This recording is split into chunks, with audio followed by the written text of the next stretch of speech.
एक लड़का जो कि करीब 23 साल की उम्र का था, चपरासी की नौकरी के लिए एक बड़ी कंपनी में इंटरव्यू देने गया। उस कंपनी के मालिक ने उसे कहा कि अगर तुमने ये फर्श अच्छे से साफ कर दिया तो समझो तुम्हारी नौकरी पक्की। बस फिर क्या था, उस आदमी ने फर्श को एकदम से चमका दिया, जिसे देखते ही मालिक ने कहा, तुम्हारी नौकरी पक्की, तुम कल से काम पर आ जाना। अगले दिन बॉस ने उस आदमी को बुलाया और कहा कि अपनी एक फोटो, आईडी प्रूफ और ईमेल आईडी भी बतानी होगी। आदमी ने तुरंत कहा कि मैं तो एक गरीब व्यक्ति हूँ साहब, मेरे पास ना तो कंप्यूटर है और ना ही मैंने कभी ईमेल आईडी बनाई है। बॉस ने तुरंत कहा, अरे हमारी बहुत बड़ी कंपनी है, हमें हर काम करने वाले व्यक्ति की ईमेल आईडी चाहिए होती है और ये अनिवार्य है। आज के युग में अगर तुम्हारी ईमेल आईडी नहीं है तो तुम्हारा कोई अस्तित्व ही नहीं, हम तुम्हें इस नौकरी पर नहीं रख सकते। वह व्यक्ति बहुत निराश हुआ और वहां से चल दिया। अब उसकी जेब में केवल 500 रुपए थे।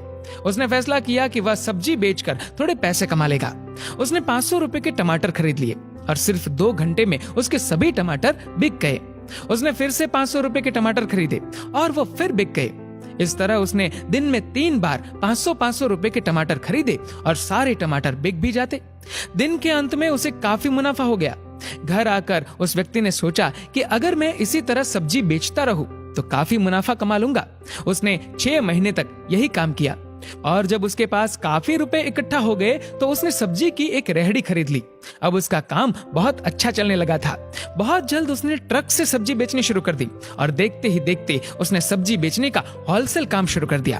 अब हर दिन वह 10 से 15 ट्रक में सब्जी डिलीवर करने लगा, जिसके लिए उसने कुछ व्यक्तियों को काम पर रख लिया था। कुछ सालों बाद उस आदमी का फूड रिटेलिंग में बड़ा नाम हो गया। एक दिन उसने सोचा, क्यों न मैं अपनी इंश्योरेंस करवा लूं। इसके लिए उसने एक इंश्योरेंस करने वाले को घर पे बुलाया। जब ब्रोकर उस व्यक्ति की इंश्योरेंस कर रहा था तो उसने उस आदमी का ईमेल आईडी पूछा तो उसने कहा, मेरी ईमेल आईडी नहीं है।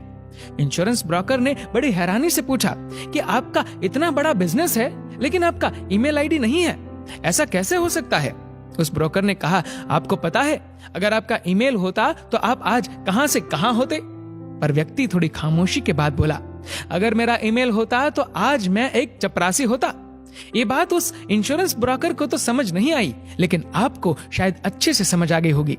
अगर आज आपके साथ कुछ अच्छा नहीं हो रहा है तो निराश मत होइए। जिंदगी में आगे चलकर कई नए रास्ते खुलेंगे, कई मौके मिलेंगे, इसलिए हमेशा कोशिश करते रहिए और मात्र एक हार के बाद धैर्य मत खोइए। क्या पता कामयाबी शायद आपकी अगली कोशिश की प्रतीक्षा कर रही हो। दोस्तों, इस वीडियो को लेकर आपकी क्या राय है नीचे कमेंट करके जरूर बताएगा और अगर आपको ये वीडियो अच्छा लगा हो तो इस वीडियो को लाइक करेगा, शेयर करेगा और ऐसे ही और भी इंस्पिरेशनल वीडियोस के लिए सब्सक्राइब करें हमारे यूट्यूब चैनल को और फेसबुक पर फॉलो करें हमारे पेज को। धन्यवाद।